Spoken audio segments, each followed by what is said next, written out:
It's common for me to recommend using a low back support when sitting for people who are dealing with low back pain, mid back pain, or neck pain, spine pain in general. It tends to help. This is an example of something you could use. This is a little thin for a lot of people. They'll need something a little bit thicker than this. You don't have to buy anything that's dedicated for a low back support. You can roll up a towel and wrap tape around it. If you have a coat, you could shove the coat into the sleeve. You can be creative. The idea is that when you sit, the low back support brings you into a different position. So it really doesn't matter where you use the support. You could have it low, right above your hips, or you could have it higher up in the mid back. It'll depend on how you feel on that specific day and the type of chair that you're using. When I make this recommendation, it's common for people to ask if I'm trying to correct their posture. And the answer is yes and no. More so, I'm trying to change your posture. So let me give you an analogy. If I asked you,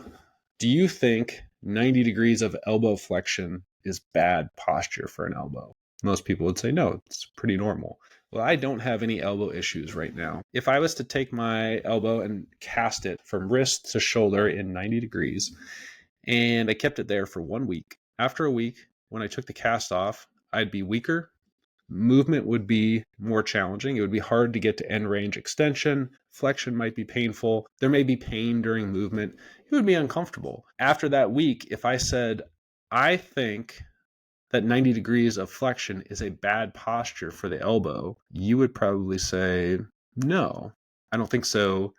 I don't think it has anything to do with the posture. I think it has to do with the fact that you kept it in a static position for a long period of time. This is a bit of an over exaggeration, but any posture held for too long or too frequently can be problematic. If I do this with my thumb, it doesn't feel bad. Actually, it feels like a nice stretch. But if I kept it here for 10, 20 minutes, it'd be painful. So I don't think that sitting slouched like this is a bad posture. And conversely, if I told you to sit up straight and just hold this good posture, after a while it would cause pain.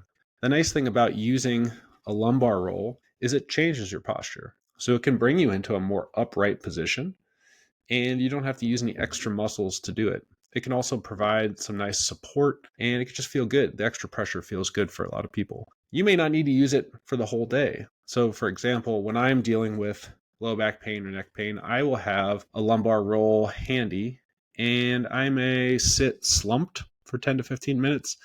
And then I'll put the low back support in and I'll sit in a different position for 10 to 15 minutes.